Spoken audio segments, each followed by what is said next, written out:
Assalamualaikum warahmatullahi wabarakatuh. Perkenalkan, kami dari kelompok 2 akan mempresentasikan mengenai bentuk kepemilikan dan kerjasama dalam pengembangan bisnis dalam mata kuliah pengantar bisnis oleh dosen pengampu Ibu Husnul Khotimah yang beranggotakan saya Selvi Salimah Zulfa dengan NIM 22043135, saya Resta Pagilia dengan NIM 22043156, saya Nadia Riznisa Khairani dengan NIM 22043122. Berikut adalah presentasi dari kami. Apa itu bentuk kepemilikan? Bentuk kepemilikan adalah bentuk kegiatan bisnis dilihat dari siapa pemilik atau pendirinya, sumber modalnya, apa tujuan pendiriannya, sehingga terdapat bermacam-macam bentuk kepemilikan bisnis. Dengan demikian, setiap bentuk kepemilikan bisnis sesuai dengan misi yang dibawa oleh masing-masing bisnis tersebut. Macam-macam bentuk kepemilikan. Yang pertama yaitu perusahaan perseorangan, firma, perseroan terbatas, perseroan komanditer, dan badan usaha milik negara. Yang pertama yaitu perusahaan perseorangan. Perusahaan perseorangan ini dimiliki oleh perorangan. Orang itu menjalankan usahanya untuk mendapatkan keuntungan daripadanya. Maju mundurnya perusahaan perseorangan tergantung sepenuhnya kepada kemampuan si pemilik atau pengusahanya. Yang kedua yaitu ciri-cirinya. Ciri-ciri dari perusahaan perseorangan yaitu lebih mudah didirikan, modal usahanya lebih kecil, hasil yang diperoleh lebih kecil, kelangsungan usaha tergantung satu orang, dan pengelolaan usaha perseorangan sederhana. Kerugian dari perusahaan perseorangan yaitu sulit untuk menjadi perusahaan yang besar, nama bisnis bisa dicuri oleh orang lain, tidak bisa menjalin hubungan dengan perusahaan besar multinasional lainnya atau berbadan hukum, tidak bisa melakukan ekspor atau impor kecuali melalui perusahaan lain. Risiko kegagalannya ditanggung sendiri, tidak ada kontrol atau kendali keputusan, sulit untuk meminjam uang di bank, dan kurangnya kredibilitas nama perusahaan. Keuntungan dari perusahaan perseorangan adalah administrasinya lebih ringan, lebih fleksibel dalam mengambil keputusan, mudah untuk dihentikan atau dilanjutkan ke jenis kepemilikan tunggal, dan keuntungan usaha menjadi milik sendiri. Yang kedua terdapat firma. Perusahaan firma merupakan suatu persekutuan untuk menjalankan usaha antara dua orang atau lebih dengan nama bersama. Tanggung jawab masing-masing anggota firma tidak terbatas, sedangkan keuntungan dan kerugian dibagi bersama-sama. Keuntungan dari firma yaitu jumlah modal relatif lebih besar, kemampuan organisasi dan manajemen lebih besar, lebih mudah memperoleh kredit pendiriannya relatif mudah. Kekurangan dari firma yaitu tanggung jawab pemilik tidak terbatas, kelangsungan usaha relatif tidak menentu. Ciri-ciri dari firma yaitu pemiliknya lebih dari satu, modal firma diperoleh dari masing-masing anggotanya. 3. Usahanya memiliki sistem dalam melakukan pembagian keuntungan yang diperoleh. Setiap anggota sama-sama memiliki tanggung jawab. Setiap anggota memiliki kuasa untuk bertindak atas nama firma tersebut. Usahanya wajib didirikan dengan akta notaris. Pada pasal 16 KUHD, letak kekhususan pada firma adalah unsur formal dan unsur material.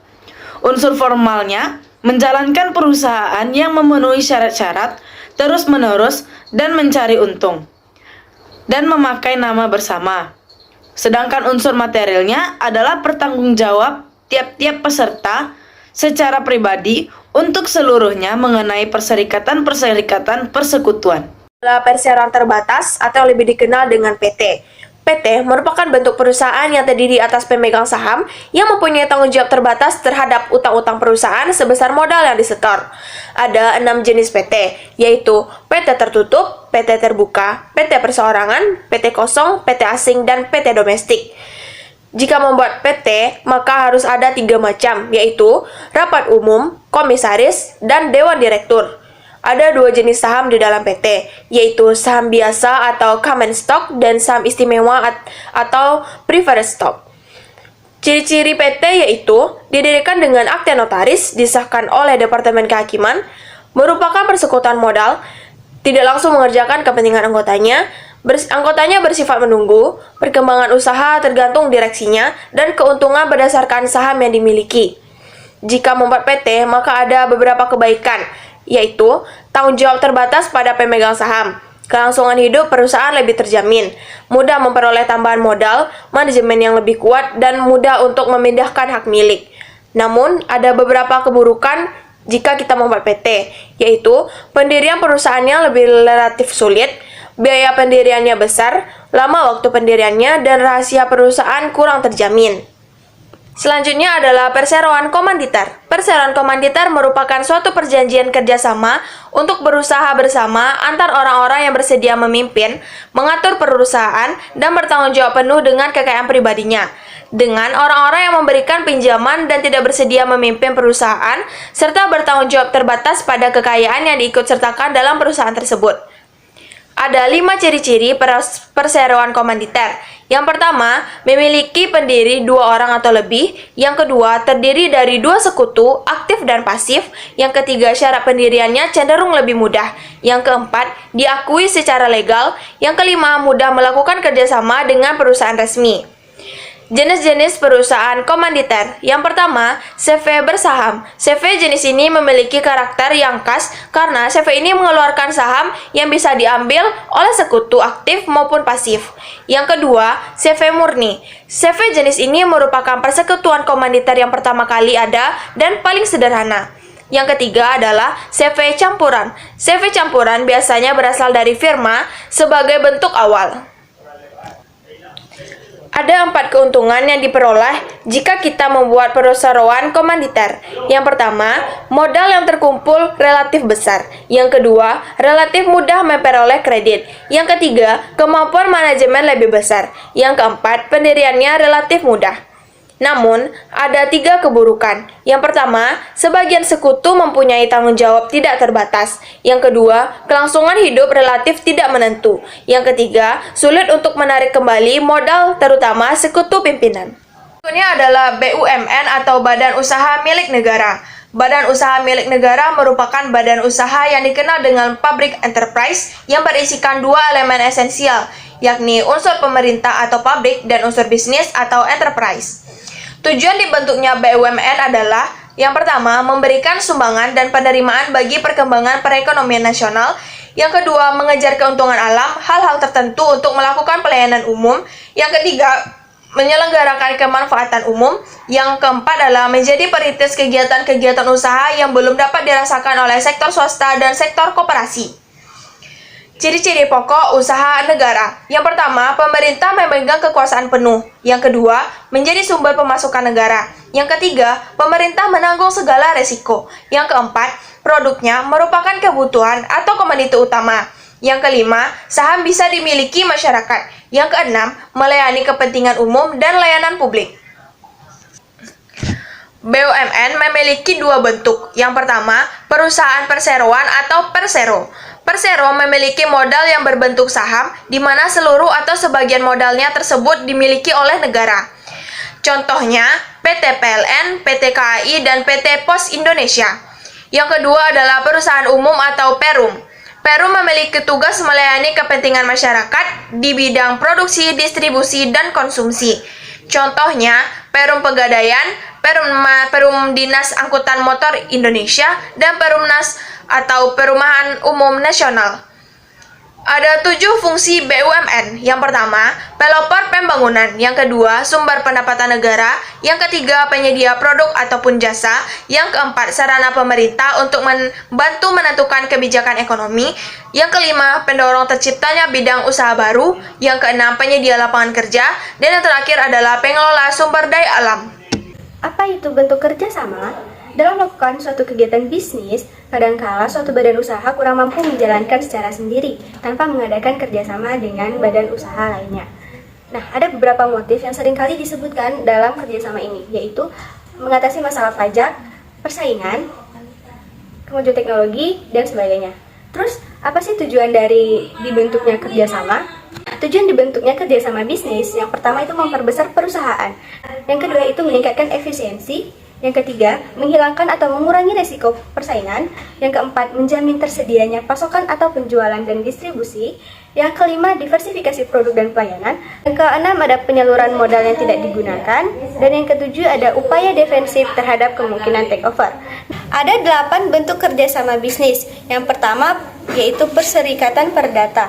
Merupakan persetujuan yang terdiri dari 2 orang atau lebih yang bersepakat untuk saling mengikatkan diri untuk memasukkan sesuatu ke dalam persekutuan dengan maksud untuk membagi keuntungan yang terjadi karena persetujuan tersebut.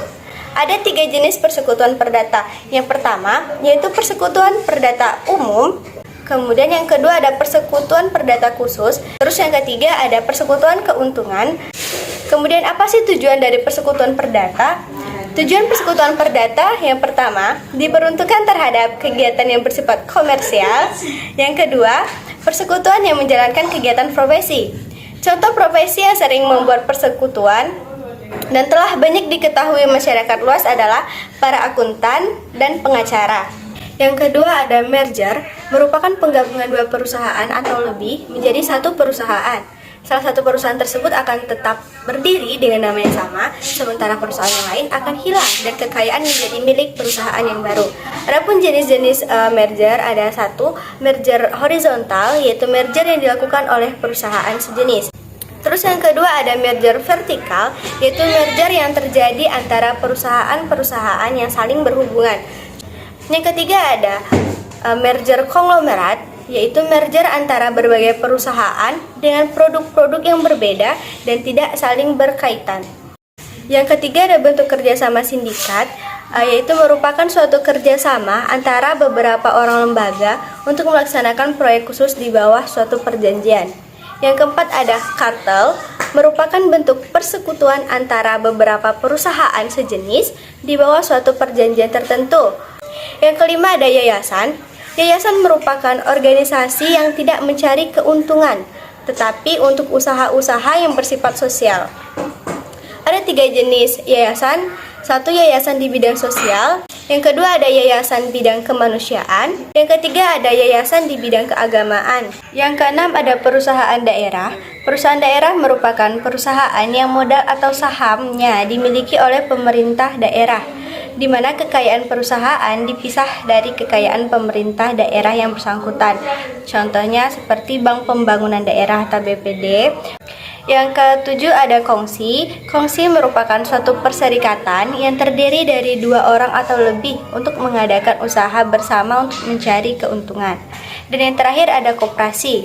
Koperasi merupakan badan usaha yang beranggotakan orang-orang atau badan hukum koperasi dengan melandaskan kegiatannya berdasarkan prinsip koperasi sekaligus sebagai gerakan ekonomi rakyat yang berdasarkan atas asas kekeluargaan.